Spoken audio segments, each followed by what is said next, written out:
शांति 6 नवंबर 2022 अव्यक्त बाप दादा के महावाक्य। ओरिजिनल डेट 30 नवंबर 1992। सर्व खजानों से संपन्न बनो, दुआएं दो, दुआएं लो। आज सर्व खजानों के मालिक अपने संपन्न बच्चों को देख रहे हैं। हर एक बच्चे को अनेक प्रकार के अविनाशी अखूट खजाने मिले हैं और ऐसे खजाने हैं जो सर्व खजाने अब भी हैं और आगे भी अनेक जन्म खजानों के साथ रहेंगे। जानते हो कि खजाने कौन से और कितने मिले हैं? खजानों से सदा प्राप्ति होती है। खजानों से संपन्न आत्मा सदा भरपूरता के नशे में रहती है। संपन्नता की झलक अनेक चेहरे में चमकती है और हर कर्म में संपन्नता की झलक स्वतः ही नजर आती है। इस समय के मनुष्य आत्माओं को विनाशी खजानों की प्राप्ति है, इसलिए थोड़ा समय नशा रहता है, सदा नहीं रहता।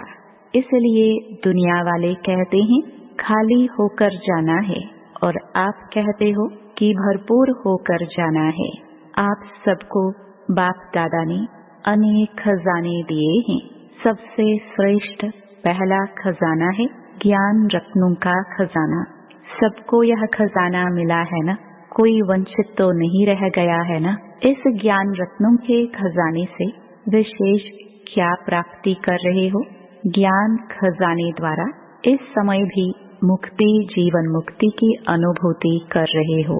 मुक्ति धाम में जाएंगे व जीवन मुक्त देव पद प्राप्त करेंगे।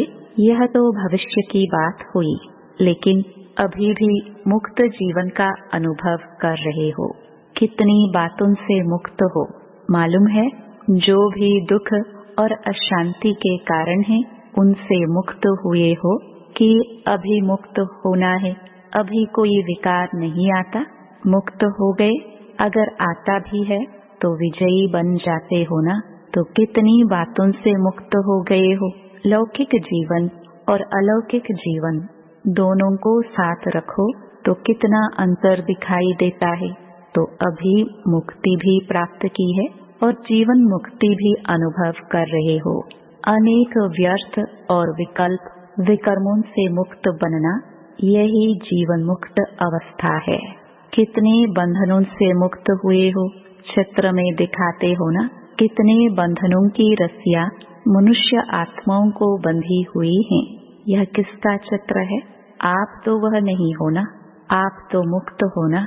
तो जीवन में रहते जीवन मुक्त हो गए, तो ज्ञान के खजाने से विशेष मुक्ति, जीवन मुक्ति की प्राप्ति का अनुभव कर रहे हो।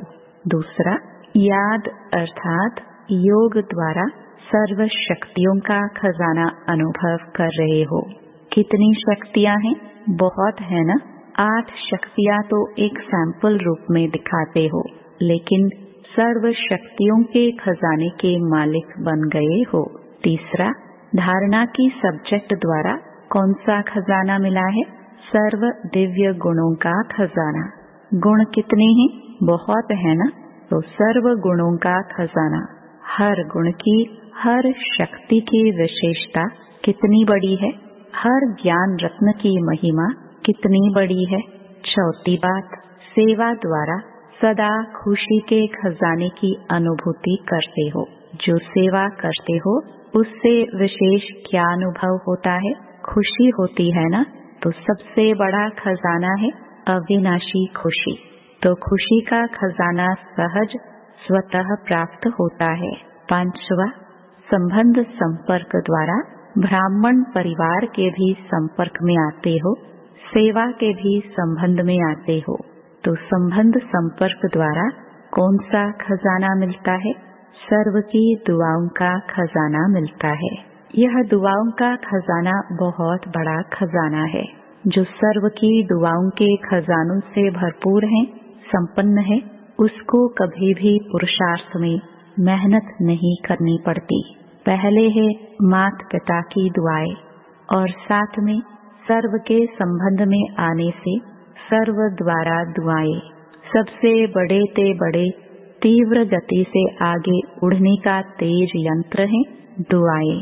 जैसे साइंस का सबसे बड़े से बड़ा तीव्र गति का रॉकेट है, लेकिन दुआओं का रॉकेट उससे भी श्रेष्ठ है। विघ्न जरा भी स्पर्श नहीं करेगा, विघ्न प्रूफ बन जाते, युद्ध नहीं करनी पड़ती। सहज योग युक्त युक्त युक्त हर कर्म बोल संकल्प स्वतः ही बन जाते हैं।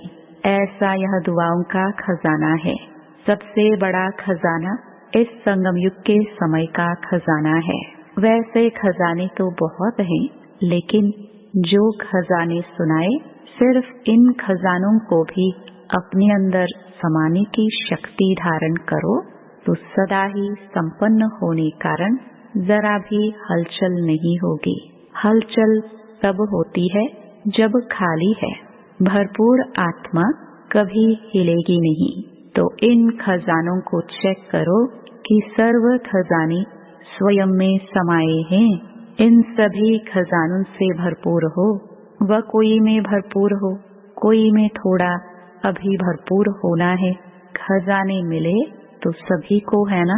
एक द्वारा एक जैसे खजाने सभी को मिले हैं।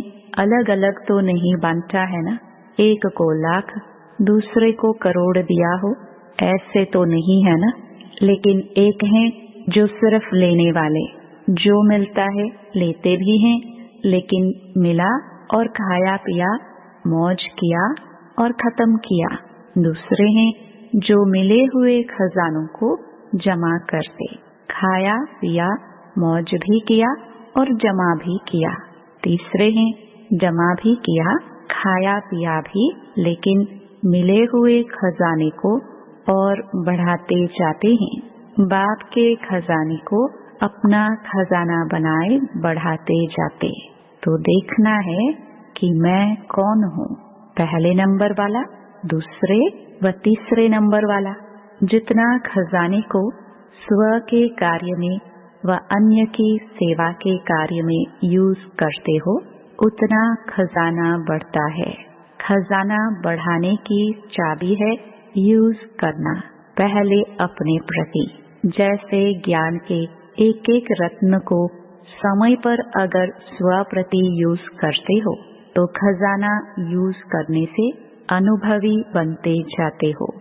जो खजाने की प्राप्ति है वह जीवन में अनुभव की अथॉरिटी बन जाती है।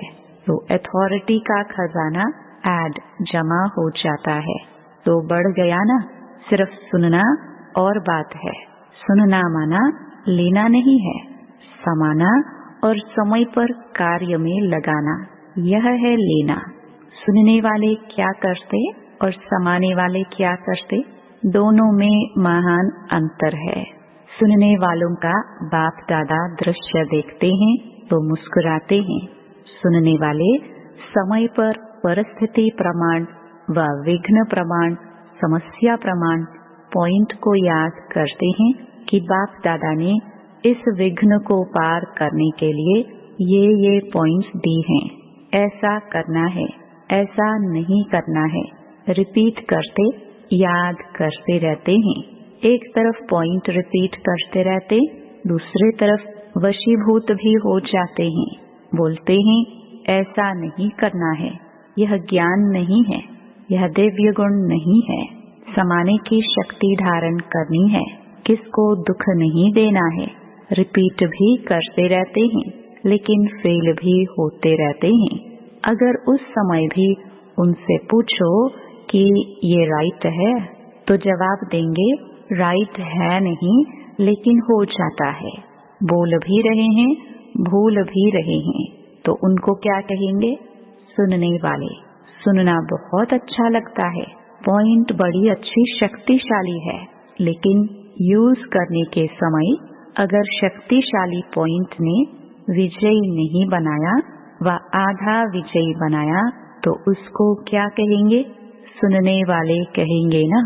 समाने वाले जैसे कोई परिस्थिति या समस्या सामने आती है तो त्रिकालदर्शी स्थिति में स्थित हो स्वस्थिति द्वारा परिस्थिति को ऐसे पार कर लेते जैसे कि कुछ था ही नहीं। इसको कहा जाता है समाना, अर्थात समय पर कार्य में लगाना। समय प्रमाण हर शक्ति को, हर पॉइंट को, हर गुण को ऑर्डर से चलाना। जैसे कोई स्थूल खजाना है तो खजाने को स्वयं खजाना यूज नहीं करता, लेकिन खजाने को यूज करने वाले मनुष्य आत्माएं हैं। वो जब चाहे, जितना चाहे, जैसे चाहे वैसे यूज कर सकती हैं। ऐसे यह जो भी सर्व खजाने सुनाए, उनके मालिक कौन? आप हो, वह दूसरे हैं। मालिक है ना। मालिक का काम क्या होता है? खजाना उसको चलाए, वह वो खजाने को चलाए। तो ऐसे हर खजाने के मालिक बन समय पर ज्ञानी अर्थात समझदार, नॉलेजफुल, त्रिकालदर्शी होकर खजाने को कार्य में लगाओ। ऐसे नहीं कि समय आने पर ऑर्डर करो सहन शक्ति को और कार्य पूरा हो जाए, फिर सहन शक्ति आए। समाने की शक्ति जिस समय जिस विधि से चाहिए उस समय अपना कार्य करे। ऐसे नहीं समाया तो सही, लेकिन थोड़ा थोड़ा फिर भी मुख से निकल गया। आधा घंटा समाया और 1 सेकंड समाने के बजाय बोल दिया, तो इसको क्या कहेंगे? खजाने के मालिक व गुलाम। सर्व शक्तियाँ बाप के अधिकार का खजाना है, वर्षा है, जन्म सिद्ध अधिकार है। तो जन्म सिद्ध अधिकार का कितना नशा होता है? छोटा सा राजकुमार होगा, क्या खजाना है उसको पता भी नहीं होगा, लेकिन थोड़ी ही स्मृति में आने से कितना नशा रहता। मैं राजा का बच्चा हूँ, तो यह मालिकपन का नशा है ना। तो खजानों को कार्य में लगाओ। कार्य में कम लगाते हो, खुश रहते हो, भरपूर है, सब मिला है, लेकिन कार्य में लगाना, उससे स्वयं को भी प्राप्ति कराना और दूसरों को भी प्राप्ति कराना, उसमें नंबरवार बन जाते हैं। नहीं तो नंबर क्यों बने? जब देने वाला भी एक है, देता भी सबको एक रस है, फिर नंबर क्यों? तो बाप दादा ने देखा खजाने तो बहुत मिले हैं, भरपूर भी सभी हैं, लेकिन भरपूरता का लाभ नहीं लेते। जैसे लौकिक में भी कईयों को धन से आनंद या लाभ प्राप्त करने का तरीका आता है, और कोई के पास होगा भी बहुत धन, लेकिन यूज करने का तरीका नहीं आता। इसलिए होते हुए भी जैसे कि नहीं है। तो अंडरलाइन क्या करना है? सिर्फ सुनने वाले नहीं बनो, यूज करने की विधि से अब भी सिद्धि को प्राप्त करो और अनेक जन्मों की सद्गति प्राप्त करो। दिव्य गुण भी बाप का वर्षा है, तो प्राप्त हुए वर्षे को कार्य में लगाना क्या मुश्किल है? ऑर्डर करो। ऑर्डर करना नहीं आता, मालिक को ही ऑर्डर करना आता। कमजोर को ऑर्डर करना नहीं आता। वह सोचेगा कहूँ व नहीं कहूँ, पता नहीं मदद मिलेगी व नहीं मिलेगी। अपना खजाना है ना, बाप का खजाना अपना खजाना है या बाप का है और हमारा नहीं है। बाप ने किस लिए दिया? अपना बनाने के लिए दिया या सिर्फ देखकर खुश होने के लिए दिया? कर्म में लगाने के लिए मिला है। रिजल्ट में देखा जाता है कि सभी खजानों को जमा करने की विधि कम आती है। ज्ञान का अर्थ भी यह नहीं कि पॉइंट रिपीट करना या बुद्धि में रखना। ज्ञान अर्थात समझ, त्रिकालदर्शी बनने की समझ, सत्य असत्य की समझ, समय प्रमाण कर्म करने की समझ, इसको ज्ञान कहा जाता है। अगर कोई इतना समझदार भी हो और समय आने पर बेसमझी का कार्य करे तो उसको ज्ञानी कहेंगे, और समझदार अगर बेसमझ बन जाए तो उसको क्या कहा जाएगा? बेसमझ को कुछ कहा नहीं जाता, लेकिन समझदार को सभी इशारा देंगे कि यह समझदारी है। तो ज्ञान का खजाना धारण करना जमा करना अर्थात हर समय, हर कार्य, हर कर्म में समझ से चलना। समझा? तो आप महान समझदार हो ना। ज्ञानी तो आत्मा हो या ज्ञान सुनने वाली तो आत्मा हो। चेक करो कि ऐसे ज्ञानी तो आत्मा कहाँ तक बने हैं। प्रैक्टिकल कर्म में, बोलने में ऐसे तो सबसे हाथ उठवाओ तो सब कहेंगे हम लक्ष्मी नारायण बनेंगे। कोई नहीं कहेगा कि हम राम सीता बनेंगे, लेकिन कोई तो बनेंगे ना। सभी कहेंगे हम विश्व महाराजा बनेंगे। अच्छा है, लक्ष्य ऐसा ही ऊंचा रहना चाहिए, लेकिन सिर्फ लक्ष्य तक नहीं, लक्ष्य और लक्षण समान हो। लक्ष्य हो विश्व महाराजन और कर्म में एक गुण या एक शक्ति भी ऑर्डर नहीं माने तो वह विश्व का महाराजा कैसे बनेंगे। अपना ही खजाना अपने ही काम में नहीं आए तो विश्व का खजाना क्या संभालेंगे। इसलिए सर्व खजानों से संपन्न बनो और विशेष वर्तमान समय यही सहज पुरुषार्थ करो कि सर्व से, बाप दादा से हर समय दुआएं लेते रहो। दुआएं किसको मिलती हैं? जो संतुष्ट रह, सबको संतुष्ट करे। जहाँ संतुष्टता होगी वहाँ दुआएं होंगी। और कुछ भी नहीं आता हो तो कोई बात नहीं, भाषण नहीं करना आता है कोई बात नहीं, सर्वगुण धारण करने में मेहनत लगती हो, सर्व शक्तियों को कंट्रोल करने में मेहनत लगती हो, उसको भी छोड़ दो। लेकिन एक बात यह धारण करो कि दुआएं सबको देनी है और दुआएं लेनी है। इसमें कोई मेहनत नहीं करनी पड़ेगी। करके देखो। एक दिन अमृत वेले से लेकर रात तक यही कार्य करो। दुआएं देनी है, दुआएं लेनी है। और फिर रात को चार्ट चेक करो, सहज पुरुषार्थ रहा या मेहनत रही। और कुछ भी नहीं करो, लेकिन दुआएं दो और दुआएं लो। इसमें सब आ जाएगा।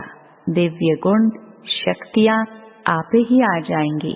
कोई आपको दुख दे तो भी आपको दुआएं देनी है तो सहन शक्ति, समाने की शक्ति होगी ना। सहनशीलता का गुण होगा ना। अंडरस्टूड है। दुआएं लेना और दुआएं देना ये बीज है। इसमें झाड़ स्वतः ही समाया हुआ है। इसकी विधि है, 2 शब्द याद रखो। एक है शिक्षा और दूसरी है क्षमा, रहम। तो शिक्षा देने की कोशिश बहुत करते हो, क्षमा करना नहीं आता तो क्षमा करनी है। क्षमा करना ही शिक्षा देना हो जाएगा। शिक्षा देते हो तो क्षमा भूल जाते हो, लेकिन क्षमा करेंगे तो शिक्षा स्वतः आ जाएंगी। शिक्षक बनना बहुत सहज है। सप्ताह कोर्स के बाद ही शिक्षक बन जाते हैं। तो क्षमा करनी है, रहमदिल बनना है। सिर्फ शिक्षक नहीं बनना है। क्षमा करेंगे, अभी से यह संस्कार धारण करेंगे, तब ही दुआएं दे सकेंगे। और अभी से दुआएं लेने का संस्कार पक्का करेंगे, तभी आपके जड़ चित्रों से भी दुआएं लेते रहेंगे। चित्रों के सामने जाकर क्या कहते हैं? दुआएं करो, मर्सी, रहम दो। आपके जड़ चित्रों से जब दुआएं मिलती हैं तो चैतन्य में आत्माओं से कितनी दुआएं मिलेंगी।